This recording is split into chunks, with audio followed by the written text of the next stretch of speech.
В 2006 году археолог Нияз Мажитов приступил к раскопкам в исторической части Уфы. Этого события он ждал долгих 50 лет. Все это время ученый был уверен, что в недрах современного города сокрыты тайны, которые могут в корне изменить существующие представления о прошлом Башкортостана.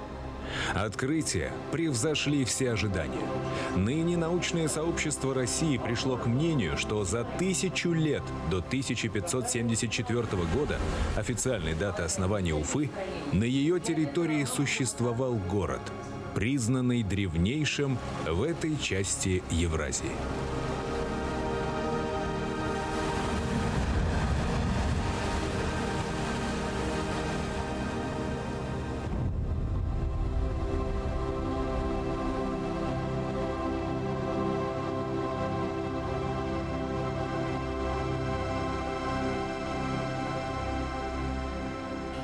Открытие академика Мажитова своевременно наделали много шума. Научная общественность разделилась на сторонников и противников мажитовских интерпретаций полученного археологического материала. Тема активно раскручивалась на различных интернет-ресурсах, в том числе откровенно башкирофобских, где она преподносилась как мнимая иллюстрация пресловутой националистической мифологии, якобы формируемой властями тогдашнего Башкортостана. С тех пор много воды утекло, а значит, пришло время расставить точки над «и». Начать следует с того, что относительно существования древнего города на месте современной Уфы ученые начали догадываться давно. Еще в середине XVIII века этот вопрос заинтересовал историка Петра Рычкова. Петр Иванович Рычков – первый русский историк Южного Урала, географ, сотрудник Оренбургской экспедиции, член-корреспондент Российской академии наук, автор нескольких научных трудов, в том числе таких как «История Оренбургская», «Опыт казанской истории», «Топография Оренбургская» и других. В «Топографии Оренбургской» Петр Рычков писал: «Задолго до покорения российскому скипетру Казанского царства и башкирцев, на том самом месте, где ныне город Уфа, был великий город, который простирался вверх по реке Белой до устья реки Уфы и до Уфимских, то есть при реке находящихся, гор, так что жительство его распространялось по длине верст 10».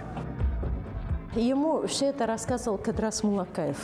Кадрас Муллакаев – это башкирский бей, который, вообще надо отдать должное, и Рычков, и Татищев, и Кириллов, они очень тесно общались с башкирами до того времени, пока башкиры не подняли восстание, и они не превратились из друзей во врагов.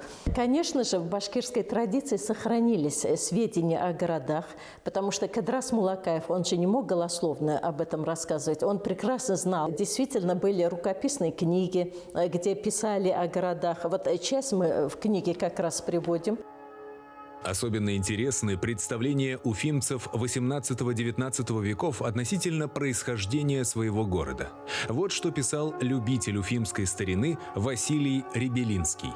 Что касается до башкирцев, то видно из многих описаний как сего самого народа, так и о жительстве их, кои от различных возмущений, так и междоусобных, так и соседственных своих народов, строили маленькие укрепления и городки, и, наконец, соединясь во множестве, распространяли свои жилища и укрепления, а для сей причины и город Уфа построен.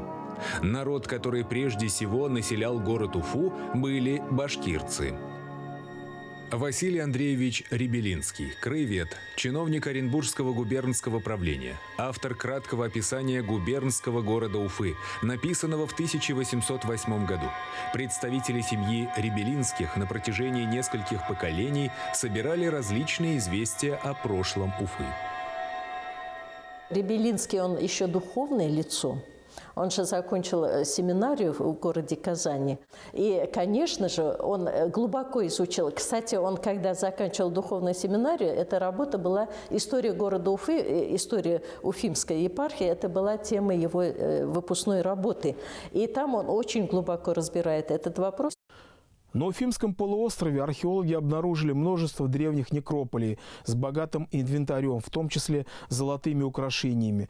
Один из таких золотых кладов верноподданными уфимцами был отправлен в дар Екатерине II, и дальнейшая его судьба неизвестна. Из нескольких обнаруженных памятников археологии самым выдающимся является городище Уфа-2, вокруг которого до сих пор не утихают научные споры. Что представляло собой это древнее поселение – город, крепость или просто село? Инерция устоявшихся представлений всегда мешала объективно осмысливать новое. Гипноз стереотипного восприятия скрывает суть вещей, поэтому исследователи часто проходят мимо очевидных фактов, либо не замечая их, либо считая их абсурдными. Ведь когда рисовалась современная картина древней истории края, региона, да, этой части страны, ведь это все делалось когда? Это делалось в 50-е, в 60-е годы, когда данных современных еще просто-напросто не было. И потом создавшийся историографический штамп начинал давлеть над самим материалом. И потом люди говорили, этого не может быть. А почему не может быть? А потому что этого не может быть никогда. Потому что во всех учебниках написано, что вот так, так и только так. Понимаете, нам свойственно верить написанному слову. Признание за Уфой права на 1500-летнюю историю тормозилось именно подобной логикой. Этого не может быть, потому что не может быть никогда. Однако Мажитов, не боясь быть в роли белой вороны, упорно отстаивал свое мнение. То, что поднялась тогда волна попытки опровержения, она в определенном смысле была наивна. Я, конечно, никого не хочу обидеть, но у людей бывает разный уровень восприятия. Поскольку Ниязов Абдулхакович профессионал высочайшей пробы, и вы понимаете сами, что такой профессиональный опыт, мы не можем сопоставить его с каким-то, прошу прощения, общественным мнением, которое базируется на обыденном восприятии не только памятников, но и исторического процесса вообще. Археологический артефакт – вещь упрямая, являющаяся, как и архивный документ, чистой историчностью, от самоочевидности которой трудно отмахнуться. 4-метровые культурные слои городища Уфа-2 говорят сами за себя. Они указывают на результат многих веков жизнедеятельности людей, обитавших на этом месте. Что же думают археологи относительно данного археологического объекта? Объект уникальный, и его значение выходит далеко за пределы и Урала, и Поволжья. Наверное, где-то еще есть такие, я допускаю. Но с такой ранней датировкой, это очень мощное, созданное по единому замыслу, укрепленное поселение с элементами благоустройства, с элементами единой планировки, существовавшее достаточно длительное время. Ну, самый пик его расцвета – это, наверное, 5-8, 5-9 века нашей эры. В регионе, да и вокруг, однозначно ничего подобного нет. При раскопках городища Уфа-2 получен колоссальный археологический материал, который требует дальнейшего осмысления. Однако уже сегодня ясно, что перед нами объект, имеющий все признаки города, расположенного на древних коммуникациях и игравшего важную роль в транзитной торговле. Это был какой-то не просто административный центр, где пересекались пути, идущие с юга на север, в Прикамье, ну и от нас туда. То есть это была такая вот, Уфа-2 стояла вот на такой вот торговой коммуникации. Оборонительные сооружения, жилища, тем более расположенные довольно плотно. Наличие вот этих тротуаров, которые больше нигде на Южном Урале не найдены. Это уже говорит о том, что там была плотная застройка, плотная планировка. Вот говорить город не город или это протогород, тут довольно пока сложно, поскольку опубликованы лишь отчеты фактически полевые, а пока систематического анализа нет материала. Ну, это понятно, потому что там объем очень большой. пользу городского статуса поселения говорит многое. Проектная застройка, деревянные тротуары, ремесленные мастерские, роскошные золотые украшения, извлеченные из некрополей местной знати. И, главное, наличие мощных фортификационных сооружений, рва, вала и стен, построенных в виде буквы «М», специально для увеличения сектора обстрела из лука по осаждающему противнику. Нет, это все-таки город.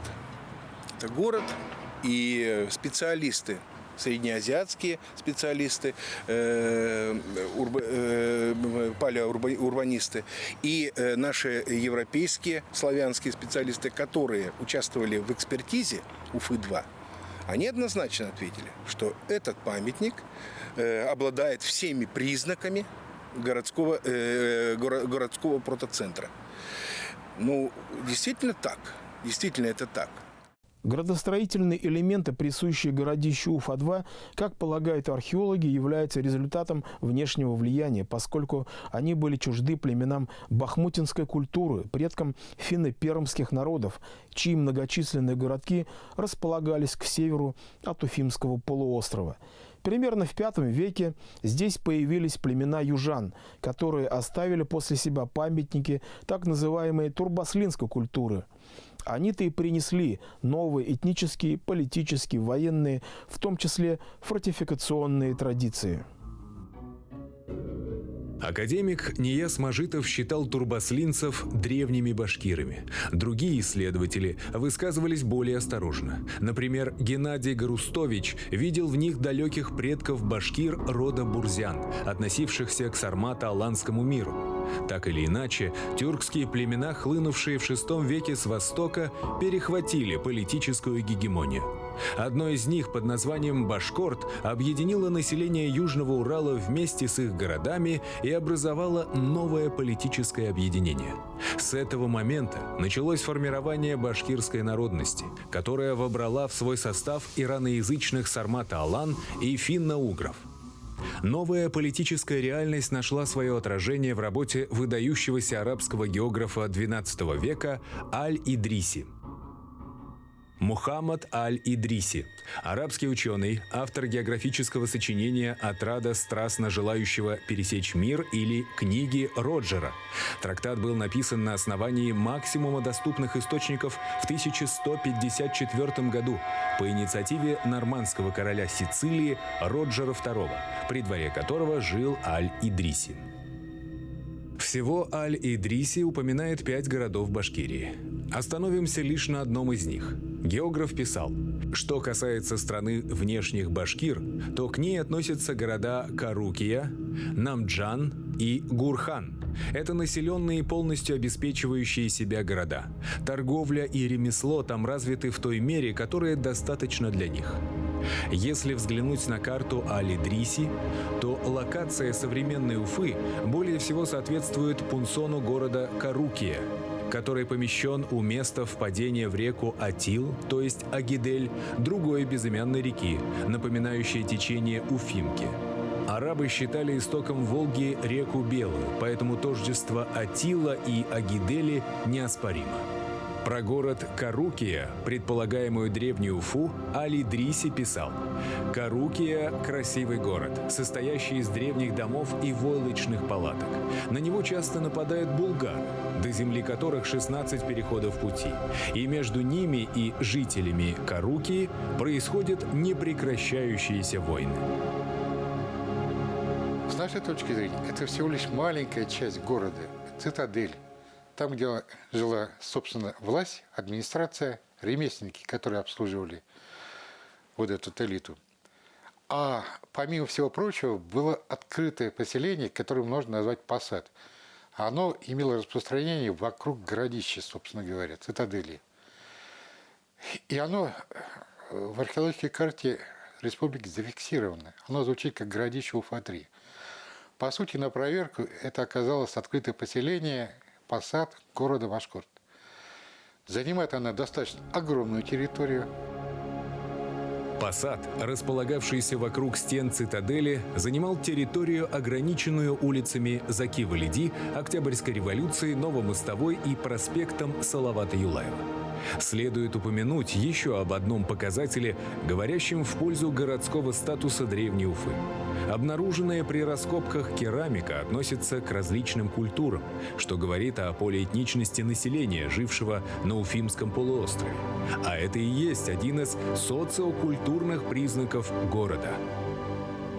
Период где-то, я не знаю, 6-7, наверное, век, где вот как раз вот это вот разноплеменное, разноэтничное население. Там остается и, видимо, какая-то часть бахмутинского населения, появляется так называемая романовская керамика, турбаслинская керамика.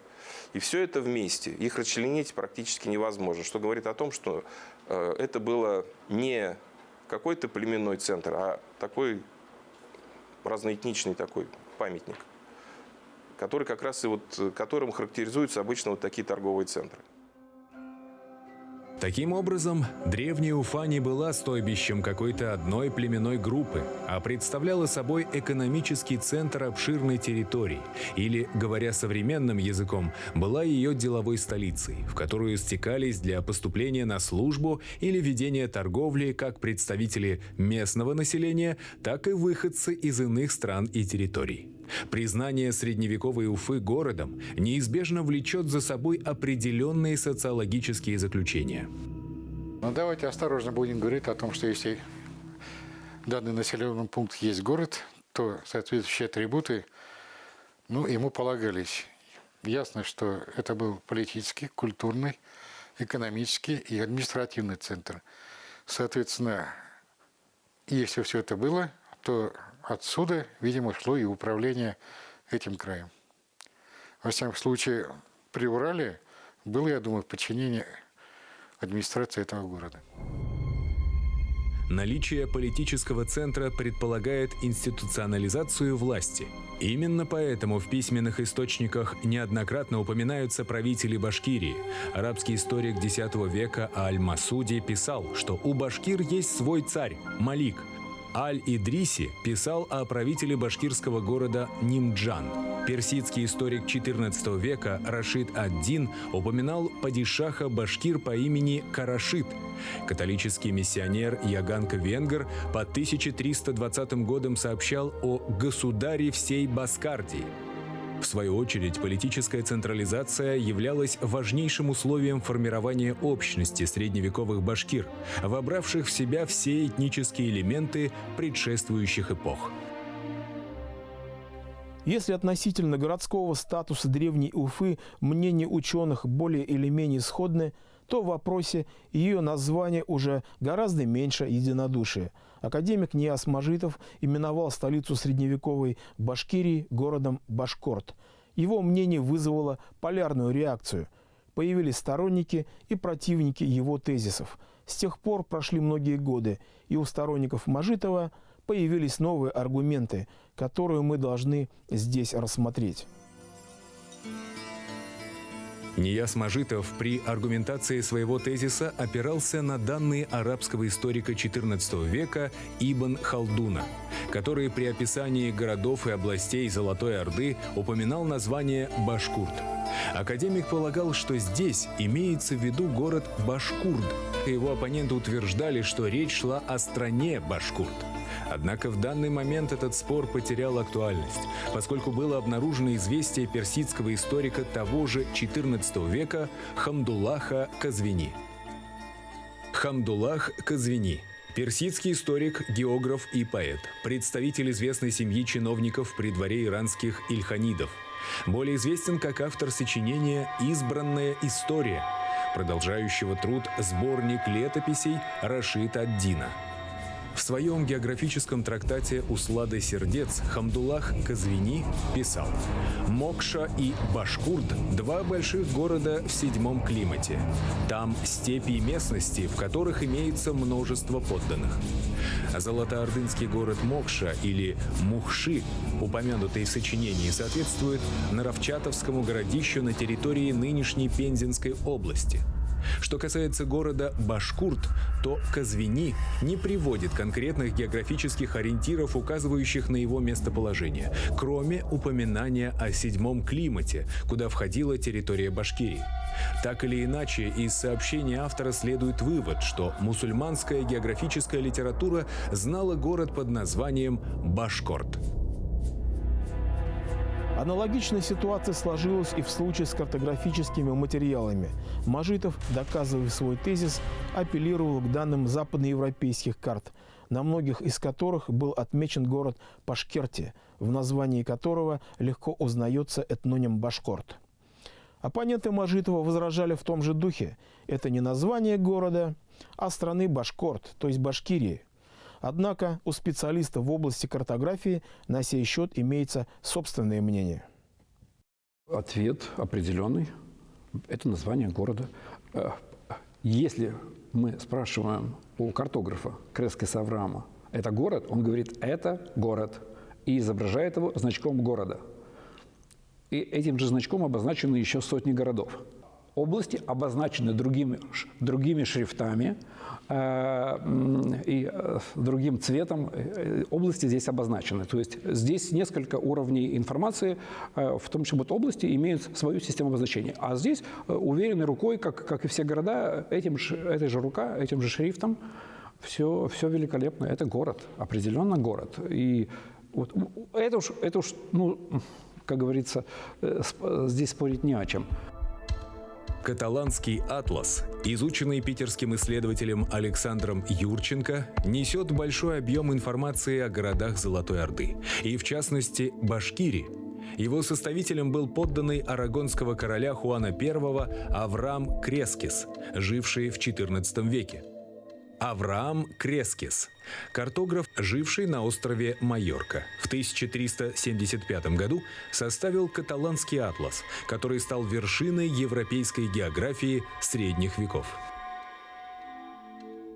Образование мировой монгольской империи впервые в истории соединило в единое политическое пространство Запад и Восток Старого Света. Этим немедленно воспользовались итальянские негоцианты, в первую очередь генуэзцы и венецианцы. Получив у монгольских ханов торговые привилегии, они взяли под свой контроль часть Великого Шелкового пути.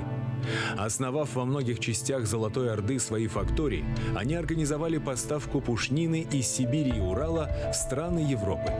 Не случайно уже в Портулане братьев Пиццигани 1367 года, являющимся путеводителем по западной части Старого Света, включая Поволжье и Урал, отмечен город Пашкерти.